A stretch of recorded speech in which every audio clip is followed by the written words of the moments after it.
Somewhere beyond the recesses of time and space, two podcasters are set adrift in a machine, picking up transmissions of movies that are forgotten but not gone.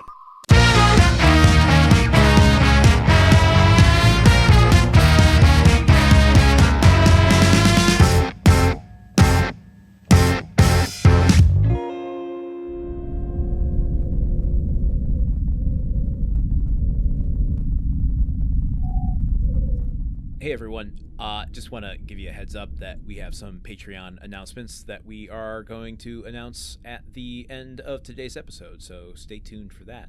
But Ooh, more patented foreshadowing from Landen. Hey, if you subscribe at the foreshadowing tier, we will allude to stuff that will happen even further in the future than just later in the episode.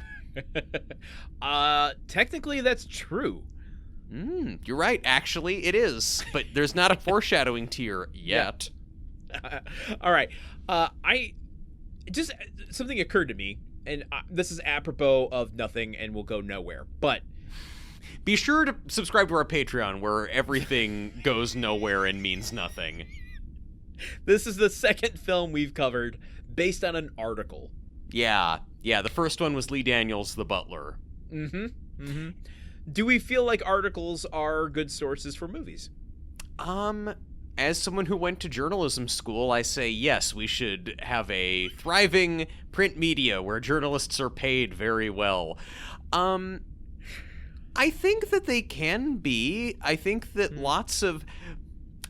in a lot of cases, articles will then be expanded into books, and then the books will be optioned into movies. There's The Lost City of Z, for example, which was a wonderful New Yorker article, and then it became a book, and then it became I think the movie Outbreak, I think it's based on a New Yorker article called Crisis in the Hot Zone, which then became the book The Hot Zone, and then that.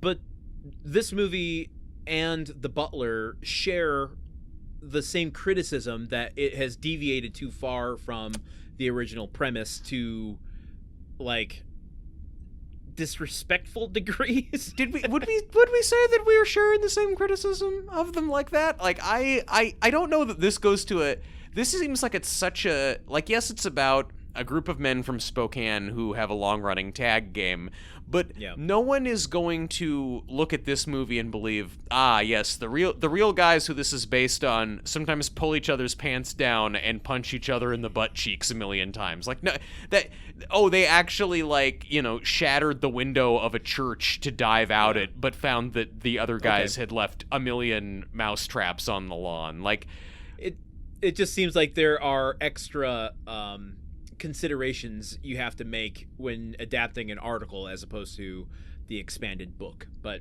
you could hurl the same criticisms at adapting a book, so I guess it's neither here nor there. The thing with both of these articles that were adapted, I mean, the article about the butler, the Black White House butler who served like 8 presidents, is that article was like 750 words, and they expanded it into like a 2-hour and 15-minute movie. And the Wall Street Journal article this is based on is like 900 something words, under 1,000 words, and they expanded into this movie. I think in both of those cases, when you're adapting an article that short and you're basically just adapting kind of a vibe into a movie, I guess what helps is that The Butler was that was an article about one specific guy, and the White House is one specific place, and that job and those presidents are all, and those relationships are very specific. You can kind of fudge it a bit more with just the concept of adult tag. Yeah. Look, I'll say at least tag doesn't shoehorn in the false concept of one of these guys having his wife cheat on him or struggle with alcoholism or anything like that. Jeremy Renner is literally in AA. Ed Helms literally is dying of cancer. Okay, yes. One of the wives literally fakes a miscarriage. Okay, damn it, Landon. All right, I suppose you're right. But again, you'd have to be pretty twisted to come away from this movie and be like, wow, I guess everything represented here actually happened. I guess the Wall Street Journal article was like, and then his wife claimed that she'd lost the baby. Put it into the history books. Yeah, exactly. Carved in stone, put it on their headstones. Yeah. I mean, I guess, there is one, apparently, like in the movie, one of the real tag dudes did tag another guy at that guy's father's funeral. So, yes. That's, I guess, you're right, maybe the butt punching did happen. Maybe all those dudes are good at parkour. How do you know? How would you know unless you knew the guys?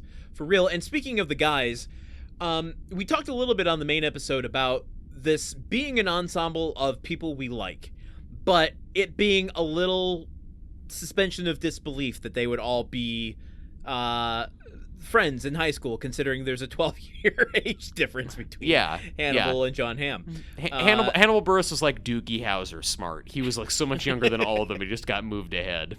What's the ensemble you want to see in a tag comedy? The ensemble I want to see in a tag comedy, Wallace Shawn. You're making your Waking the Divine movie. I knew. Mm-hmm. You're making this movie. You're making the blockbuster premise version of this movie. Who do you cast? All right. Wallace Shawn as Jeremy Renner. It's inconceivable how he's able to keep getting away from them. Okay. Let me throw a few people in there if we're gonna do that. Okay, Mandy Patinkin. Great. Sure. Ernest Borgnine. Oh, okay. We're taking it out of Princess Bride territory. He wasn't in Princess Bride.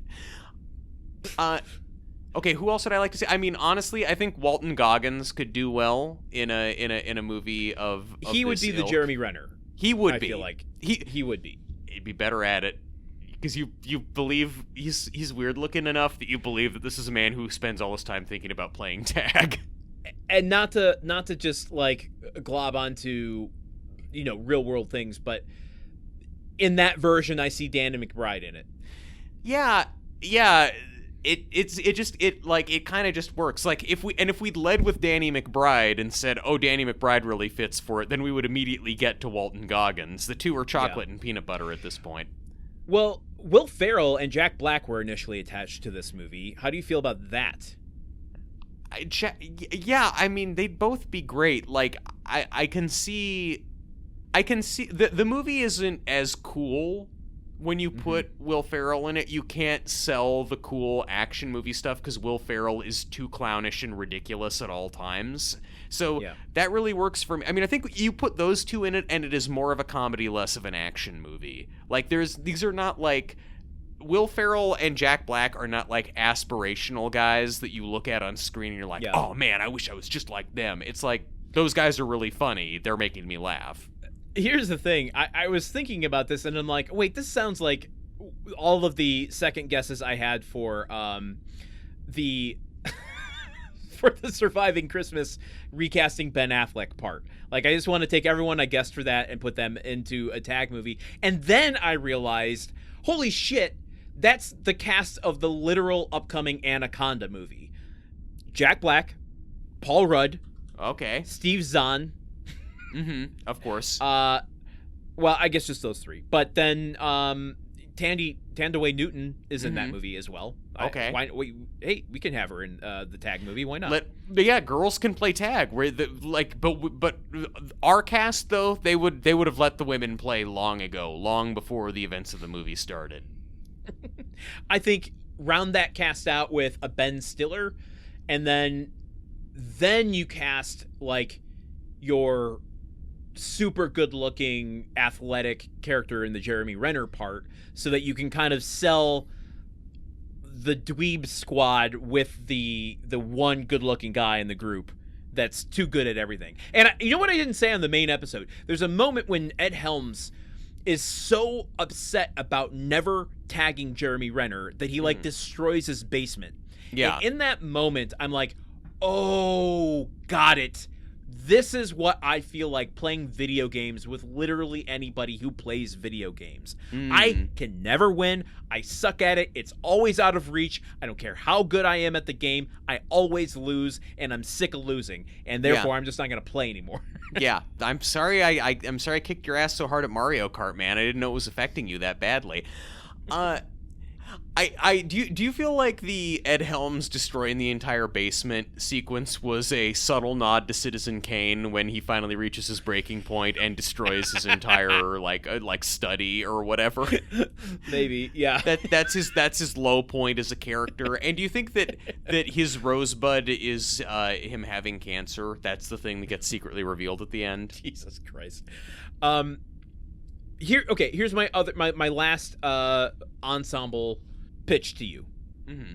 It's somewhat in the same world, but we do another movie, not a miniseries. They've done 2 miniseries off of the one movie. We do the entire cast of Wet Hot American Summer strictly on a game of tag over one of the camp days. You don't have to sell me on that. I'm looking at a poster for Wet Hot American Summer right now, which you cannot see because it's behind my webcam. I mean, yeah, Paul Rudd would completely crush in that role. Michael Ian Black, funny in that role. I can just go down and list all the people in Wet Hot American Summer because all of their names are here on the poster for it. This is where I believe bringing Bradley Cooper in would be good to the Jeremy Renner role. Yeah, exactly. I mean, and also, the studios are going to like it because it's the guy from The Hangover, so that's got to be the secret sauce. I mean, Ed Helms, also the guy from The Hangover. Yeah, yes. I have a casting thought. Okay. Instead of it's Ed Helms playing the game and his wife, Isla Fisher, who's just sort of like tagging along, it's Isla Fisher playing the game, and it's Ed Helms just tagging along.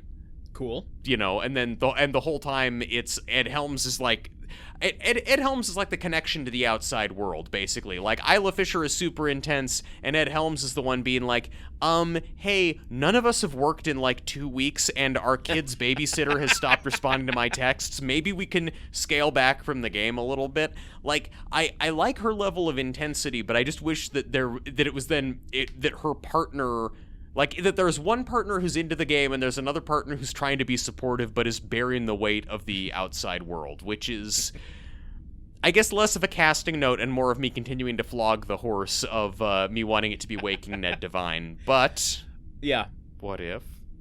Let's just be thankful that this movie wasn't so successful that the studios then felt they had to do girl tag. Yeah, God. I mean, there was a pitch deck somewhere that, like, if Tag did Hangover numbers, there was going to be a movie about Isla Fisher and her friends and the Wall Street Journal lady all doing it too, y'all. Yeah, that's a relief. Which is not to say that there shouldn't be a female-centric movie like this, but the fact that you have to divide against those gender lines, so you have to make girl Ghostbusters versus regular Ghostbusters, and it can't just be Ghostbusters. Yes, exactly. Do you want to play the trailer game? Question mark. Okay, I mean, the way that you, like, sat there with your mouth open as though there was like, do you want to play the trailer game, or would you like an Oreo? I am becoming more like William Shatner the more we do this show and the more time I spend in outer space. The inflections that I give sentences sometimes baffle even me. Look, whenever you get finished with your next Tech Wars novel, send it my way. I can't wait. I can't wait to give it a read. I would like to play the trailer game. Awesome. Truman and I have not watched the trailer for Tag, even though we've watched the movie, and we're going to try to guess some moments from the movie they're going to hinge the marketing on. Truman, here's a thought.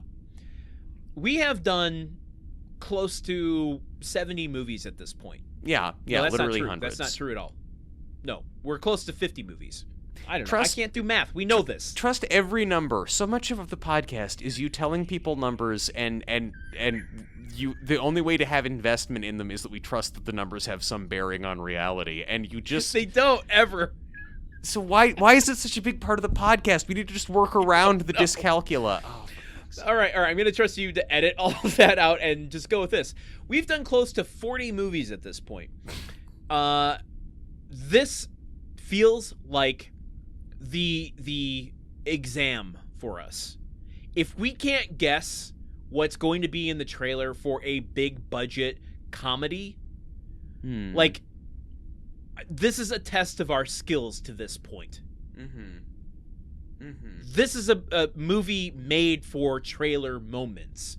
The premise is so simple that they don't have to sell the story. It's how do we support the premise? Yeah. I mean, I feel like I have decision paralysis because there's too many options. Yes. So let's start asking some questions. Are they going to emphasize the kind of alternative humor beats, like with one or two of Hannibal's offhanded lines at some point? As yes. Like little one-liners? I think we might actually get synchronize our watches and the whole, like, down the line. I don't wear a watch. I don't know how to do that. Time is a construct.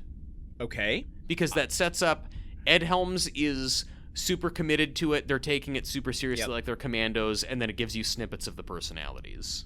Yeah, okay. Cool. I'm down for that. Okay. I think we're going to get oh man.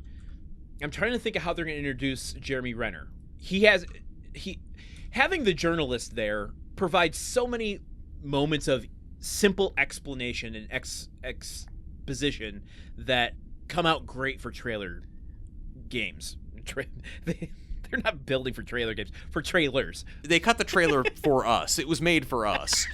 But like Ed Helms and John Hamm have lines like, "We've been playing this game for 30 years." That's in there completely. And Jerry hasn't ever been tagged. And then the journalist saying, he hasn't been tagged in 30 years? Mm-hmm. And, like, that is all very easy stuff to set up the introduction of, like, well, who's the type of actor who would never be tagged in 30 years? Which then brings us to the question, what do they do to introduce Jeremy Renner? So I've already just put in for our second guess. We've been playing the game for 30 years, and this guy's never been tagged. I think that we get Jeremy Renner he's revealed on screen in a very dramatic way, where he walks into this darkened country club venue, and it's a country club. Yeah, and either the camera pans up to his face. No, he's in the shadows, and he walks forward into the light, right up to the camera. You see his whole face, and then he kind of like narrows his eyes. He like smells the other guys in the room, and he's like, "Hello, fellas," or something like that. Okay. And then yeah. What I think is that it's that we get him walking in, we get that reaction, and then we get a bunch of just that scene where they all come out and attack him, and he is doing slow motion parkour to fight them. Because my thought was we end with him, or we definitely show him going through the window and looking back up at them. Yeah. We have this is a movie in which characters jump through windows and are fine. We have to I think put that in the trailer. Yeah. Okay. Yeah, I can envision, cuz that takes a little bit of time to do, but it does a lot of work of selling action, comedy, friendship. So yeah. That's also a scene where it goes into that kind of Sherlock Holmes slow motion stuff, right? So we can get that out. Because you've identified anytime there's a shootout, you put it in a movie. Yeah. If I've seen one Kung Fu Panda trailer, I've seen every animated film trailer. If you have slow motion in your movie, you put it in the trailer. Yeah. Because also, this is a movie that has a lot of guys in slow motion making a face going, "Oh." Yeah. And they love that in trailers. There's going to be slow-mo diving. There's a lot of slow-mo dives in this. Mm-hmm. Who's it going to be? You mean, when you say dive, do you mean like nose diving, like taking a hit? I mean, it's not like taking a hit. It's like guys who have like pounced and are flying through the air. Like Ed Helms is trying to tackle him at the end, or like John Hamm rushing to tackle him. Well, I don't think they'll cross-cut slow-mo stuff. So if it's going to happen in... Well, okay. Here's another thought. And this is so stupid to have to talk this way, but I don't think John Hamm... I don't think his agents or managers want to see him, like, be tackled or do a pratfall in a trailer. Mm-hmm. I think they'll allow it in the movie, but I don't think they want to, like... We want to reserve, like, the fact that we can cast you as stoic characters at some point. So, that's just, it's like a Vin Diesel rule. For some reason, I don't have any evidence of that, but it's in my gut that I don't think they'd let John Hamm do a pratfall in a trailer. Yeah, so it's not a Hamm dive. It's probably a Helms dive then, right? Or is it? Yeah. Yeah, Helms slow-mo dive, because he's got that big goofy face. In fact, I would say it's going to be the grandma scene. Oh, yeah, Helms' grandma, yeah. Because we got to see him in disguise. Yeah. Because that also, there's a shot of him, like, putting on the grandma glasses and looking right into the camera wearing the wig to set up the scene. You're gonna get that. Yeah. We also gotta introduce the wedding stuff. What do we get from that? I mean, is it his fiance telling the guys, like, you know, I can't have you screw this up for me. I don't want to be that girl, but I really don't want you to ruin my wedding. Yeah. No. Does she go as far as to lay down, like, no tag at the ceremony, no tag at rehearsal, or is that a bit too much? No, I like yours. that. Yours was pretty general enough that encapsulates that. I don't know that we need to get that deep into the okay, so maybe with it. Fiance just laying down rules. No. I go with yours. Like, don't screw this up with me. Keep it more broad. Okay, fiance saying don't screw this up. Yeah. Don't ruin wedding. Okay. I got one more question for you, which is, sometimes in these kind of wild blockbuster movies, they'll do a, like, tonal shift. So I'm wondering if we have all this wild action stuff going on, and then, like, do we see the golf carts, and then do we get that moment where it transitions into a survival horror for a second, and then, like, we get a moment of, like, this dude's psychotic, then, like, a quick shot of Ed Helms going up in the trailer, ending on a scream, and then cut to, you know, the title credits, or cut to some other montage or something. I do think I do like that idea of they go into a little bit of a horror-y vibe with, like, them, like, we've got shots of them chasing in the golf carts, crash, cut to black, then they're in there, they're being, like, misled, and he gets booby trapped. Yeah, I think tone shift booby trap I'm gonna write. Someday I want to see your shorthand for all of our guesses. Again, subscribe to the Patreon and maybe you'll get that. Anything else? I mean, how many guesses do we got? We got 7 right there. I'm not guessing this. We're going to see some kind of dumb fucking pre-roll with like 1 million ADD-inducing cuts of all the chase scenes and action bits. Oh my god, it's right in that fucking annoying era where they were introducing it through a trailer. What? Yeah. Tag trailer starts now. Yeah. You're not putting a guess on that, though. I'm not putting a... Do you want to put a guess on that? Get to an even No, I eight? don't want to put a guess on that, because I'm wondering if it's like just maybe slightly early. But I support you in thinking maybe it's more just like I need to prep for it, because I know it. If it is coming, I need to be ready for it. Like, I gotta tighten my stomach to be punched. Yeah, exactly. You gotta prepare yourself like Houdini was unable to. Well, do we want to watch this thing? Let's watch this thing. Renner running in the production office? This is Jeremy Renner. Get out of here. Introduce the trailer to a movie called Tag. Did he put this on his app? Playing the game right now, John Hamm being funny. God damn. Susan, That was stupid. I hated that. What's the difference between Episcopalian and Lutheran? Episcopalians don't eat fish. That's This is Pescatarian. the That's bit we're getting? not a That's the religion. joke you're putting in here? Fanatics, I don't know. You may kiss the bride. I love you. Oh, but this is gonna be Helms dive. Oh, but it's not the grandma scene. This is Helms diving in slow motion, going, oh. This is Helms collapsing from Our cancer. group of friends has been playing the same game of tag for 30 years. What? For the entire Okay. month of May, every year, we Based play on a tag. true story. I should have guessed that. You never know when someone's gonna pop up. Congratulations, buddy. You're in. They are going to use fucking pop song in this. Window dive. Never been tagged. Yep. Just saying. So who's it? Can't touch it.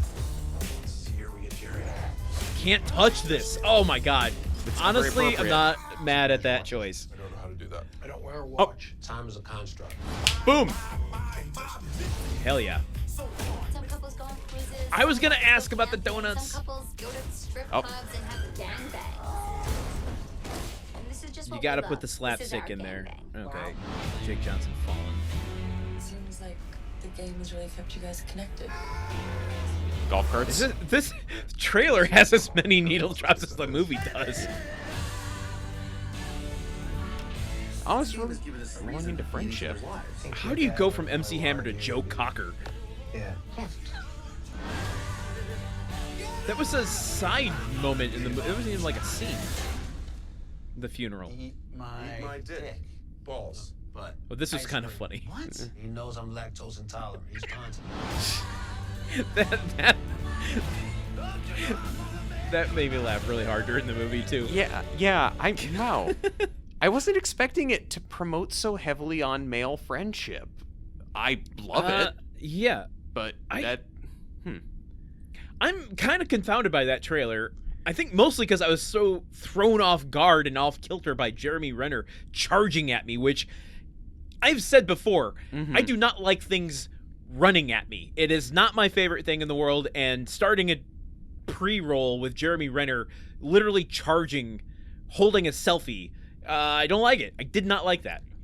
I mean, more like Jeremy Renner. It was. Truman, you're fired. Who are you going to replace me with? Jeremy Renner? I don't think so. I mean, again, that's indicative of how big Jeremy Renner was at that point. What our pre-roll for the trailer is not going to be shots from the movie. It is just going to be Jeremy Renner recording himself on his phone, the sort of experience you can only get if you're on right. his social media app. He literally is Joseph Gordon-Levitt. He just pressed record. Yes, he hit record. Exactly. Okay, take back everything I've said. The entire episode redacted. Yeah, but also though at the very end of that little pre-roll bit where he's standing there in the doorway, and then John Hamm and Ed Helms and I think Hannibal is also there. They all come around the corner behind him and tag him, and that's what ends the thing. Like, you get all the dudes on screen in that one shot, and it's like, okay, that's more of that than we get in the movie. Okay, I want to know how we did on that, but before we do that, want to ask, did you see that trailer, and did it sell it better than you thought it would? Or exactly as that was a leading question. I'm sorry, Your Honor. I know. Well, this is great when the opposing counsel objects to their own arguments. I wish that would happen more often in my imaginary legal career. I don't know. I don't think I saw that trailer, but what I do remember, there's a shot in this that we should have called out. This is a total whiff on our part. Of the camera is rotating 360 degrees around Ed Helms, John Hamm, and Jake Johnson, all tagging each other, and then they hit Ed Helms in the sack. Which is a fun moment. It's a fun moment. Yeah. These are three good actors.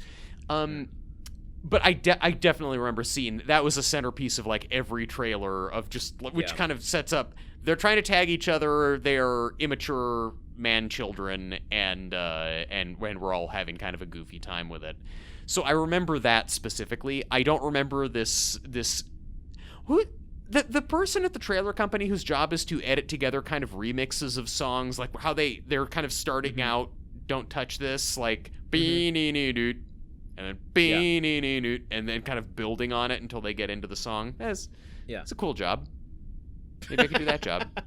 Does anyone want to hire me to do that job? Guys, my career is not going very well right now, so if any of you have any lines on cool jobs I can do from home that pay really well and don't require a lot of work or professional credentials, let me know.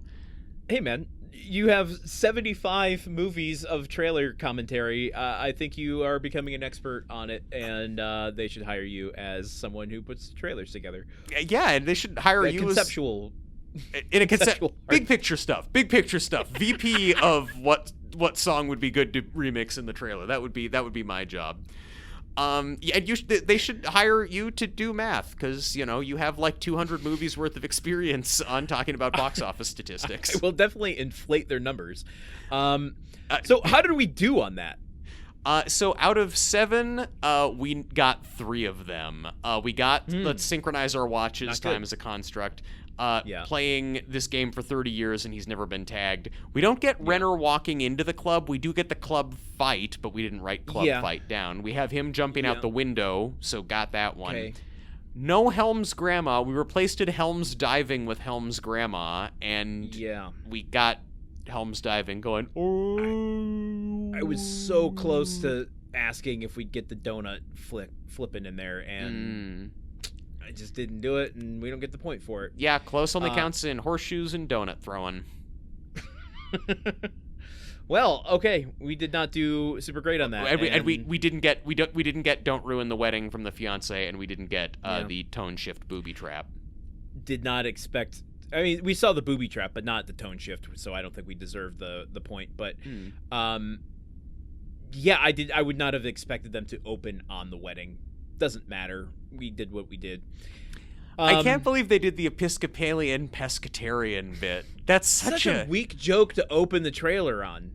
I mean, I agree, it's a weak joke, but it also, it's like, oh, but Jake Johnson's doing it, man. He's delivering it. My little friend Jake Johnson. I mean, yeah, it's a whatever joke. They're funny and great about it, but like to open a comedy trailer, such a, I know, it's low hanging fruit. Yeah, that's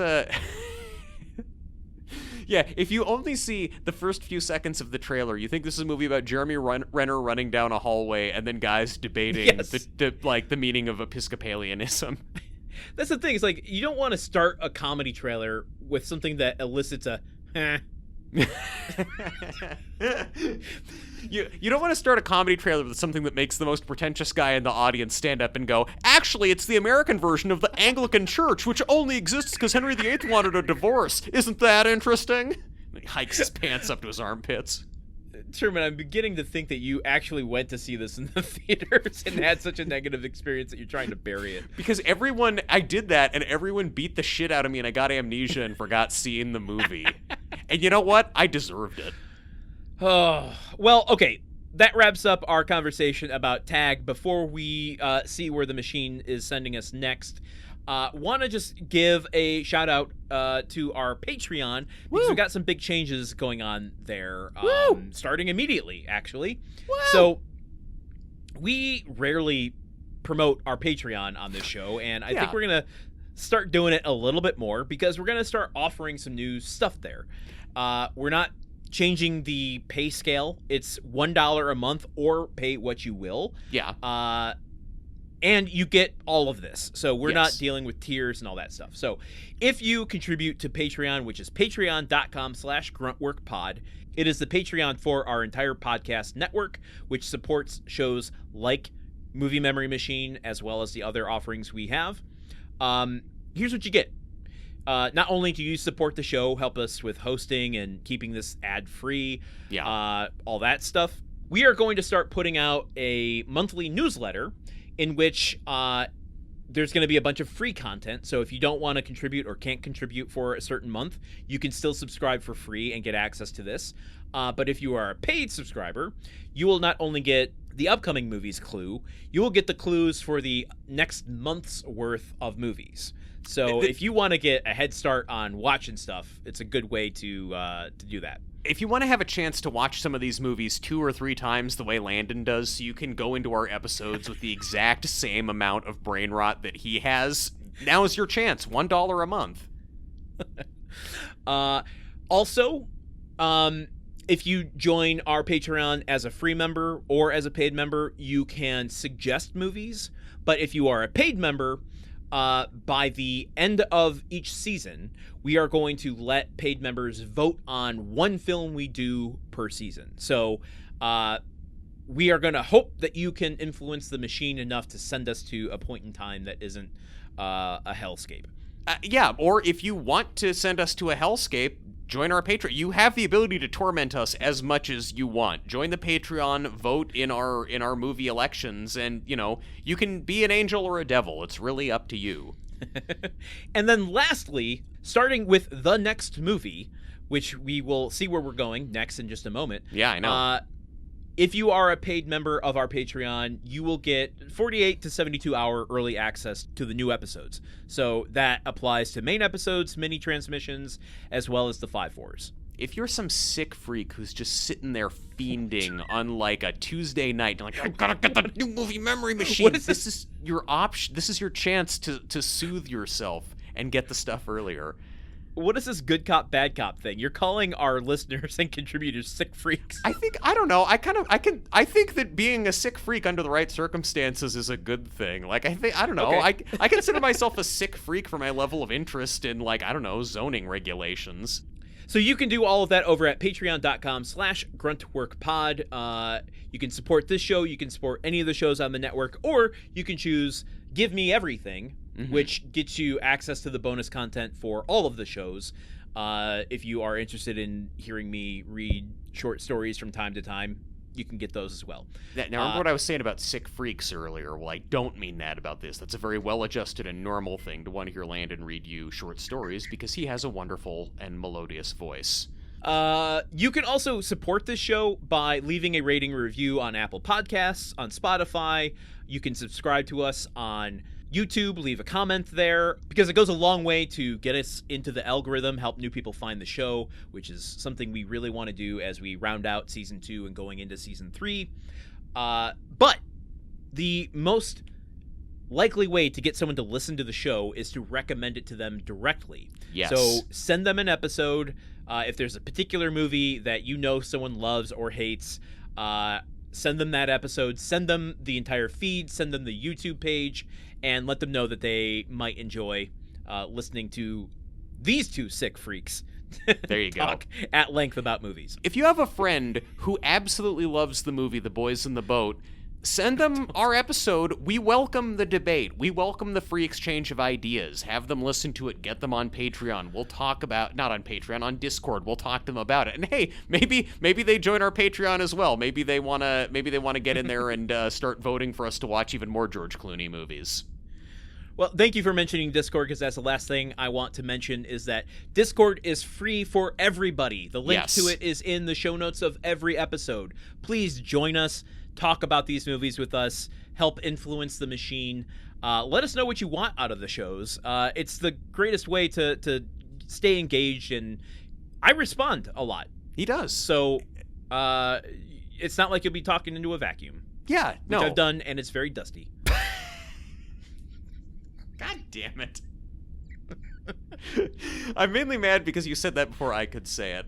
So yeah, we just want to let you know we're going to start pushing this a little bit more and keeping you up to date as to the cool stuff that's going on at our Patreon. But head over there now. You can subscribe for free to get the newsletter and stay up to date that way. So, Truman, Landon, let us figure out where the machine is sending us next. You know, I'm going to push the button right now and we'll just find that out. All right. Looks like we're headed to, April 7th, 1989. We are going back in time. God. Truman, how old are you at this point? I am less than 1 year old. I am... my God. Maybe this movie... I hope this movie is child-friendly. I hope it's about shapes and colors. we could pull a baby Hitler situation here. Okay, I'm sorry. You're taking issue with me talking about people being sick freaks, and you're comparing me to baby Hitler? Holy shit. No, I'm not comparing you to baby Hitler. It's the name of a situation. We're gonna go back and kill baby Truman. Talking about killing me as a baby. That's even worse than comparing me to Hitler. It's not the same as comparing you to Hitler. I was comparing the situations. If you're killing me, I guess I'm not that upset about your comparing me to, because the killing is even worse. Admittedly, though, I was a total asshole as a baby. My parents had an awesome life going in Seattle in the 80s, and then this motherfucker ruined it. They had to move to Longview, Washington, and it was bad. Okay. Let's read the clue. Yeah. Oh my God, this is like a fucking paragraph. Okay, here we go. Love these old movies. This morning, they were playing ping pong in the hospital rec room. Okay. Now they're lost in New York and framed for murder. Oh. This was never covered in group therapy. Another ensemble piece, it sounds like. I mean, group therapy isn't really about, like, predicting every situation you're going to be in. It's really about, like, building the internal resilience so that you can tackle any situations. So already criticizing the movie, we don't even know what it is yet. I'm criticizing the marketing campaign, Landon, and I'm not comparing it to baby Hitler or threatening to kill it as a child, so I think I'm doing better than some other people. It sounds like an ensemble piece. And also, I don't know, because of how long movie taglines were in the 80s, I feel like I can get a pretty good sense of what kind of movie we're getting here. It seems like some kind of escape caper or something like that from some kind of institution. Well, yeah. Let's not lose sight of that middle part. Now they're lost in New York. Mm-hmm. Guys, it's a grid system. It's pretty hard to get lost there if you know how to count, which is admittedly difficult for the hosts of this show. But shh. Yeah. What do you think it's do you suspect Macaulay Culkin is involved somehow? 1989? I mean, I don't think so. He was an Uncle Buck at that. He was like a tater tot at that point. I guess I'm not saying that he's typecast as a kid who gets lost in New York. That doesn't. Oh, doesn't make sense. I missed that connection. Yeah. Oh, you. Oh, me. Well, join us here next Friday for whatever this film is, as we go back further in time than we've ever been before. Oh my God, I'm gonna get some of that really good new Coke that they had back then, and go completely nuts for that episode. So be ready. Alrighty, until then, for Truman Caps, I have been Landen Celano, and for Landen Celano, I've been Truman Caps. Whoa! Movie Memory Machine is part of the Gruntwork Podcast Network. Join our Patreon at patreon.com/gruntworkpod to keep the machine running. Theme song by Porky's Groove Machine. Rate us on Apple Podcasts or wherever you listen. For more information on today's show, visit MovieMemoryMachine.com.